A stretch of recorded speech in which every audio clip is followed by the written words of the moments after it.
नमस्कार मैत्रिणींनो। तर आज काय झालं, मी मुगाची डाळ भिजत घातलेली होती। ती माझ्याकडनं थोडी एक्स्ट्रा झाली, तर मी ती घातली होती मुगाच्या डोश्यांसाठी। तर मग मी काय केलं, निम्म्या मिश्रणाचे मुगाचे डोसे बनवले आणि निम्मी तशीच होती। तर मग या मिश्रणाचं काय करावे बरे? तर मग मी असं ठरवलं की या मुगाच्या डाळीपासून दळून काहीतरी असं युनिक बनवूया। तर त्यासाठी लागणारं साहित्य: भिजवलेली मूग डाळ, गव्हाचं पीठ, हळद, कलंजी, ओवा, 1 ते 2 चमचे रवा, तूप, मीठ आणि थोडासा चिमूटभर सोडा। त्यानंतर ती भिजवलेली जी मूग डाळ होती ती आपण दळून घेतलेली आहे। त्यानंतर त्याच्यामध्ये आपण जे घेतलेलं सामान होतं एक ते टाकूया। हळद, कलंजी, रवा, थोडंसं तूप घेऊया।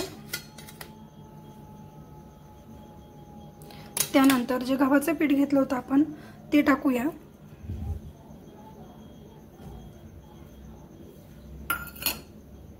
चवीपुरतं मीठ।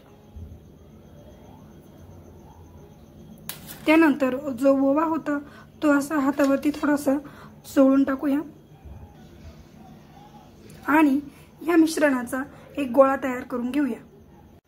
आपण त्या मिश्रणाचा एक गोळा तयार करून घेतला आहे। या पिठाची आपण एक पोळी लाटून घेऊया। त्यानंतर त्याला आपले जे पाण्याच्या बाटलीचं झाकण असतं त्याने आपण त्याला असे छोटे छोटेसे असे आकार देऊन घेऊया।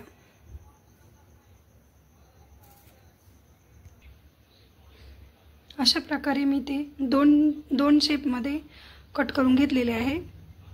त्यानंतर आपण गॅसवरती कढई ठेवून तेल तापत ठेवून तळून घेऊया। अशा प्रकारे आपलं तेल तापलेलं आहे, त्यामध्ये आपल्याला एक एक करून ती सोडायची आहे।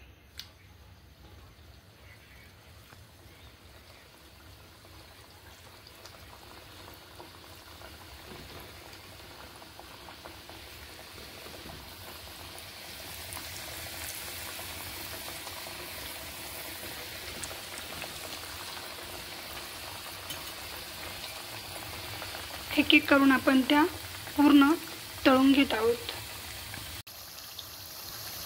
तुम्ही बघू शकता की किती सुंदर दिसत आहे त्या। तुम्ही बघू शकता की आपल्या भिजवलेल्या मूग डाळीपासून काहीतरी युनिक व हटके असं तयार झालेलं आहे। हे तुम्ही चहासोबतही खाऊ शकता। प्लीज आवडल्यास लाईक आणि सबस्क्राईब करा। धन्यवाद।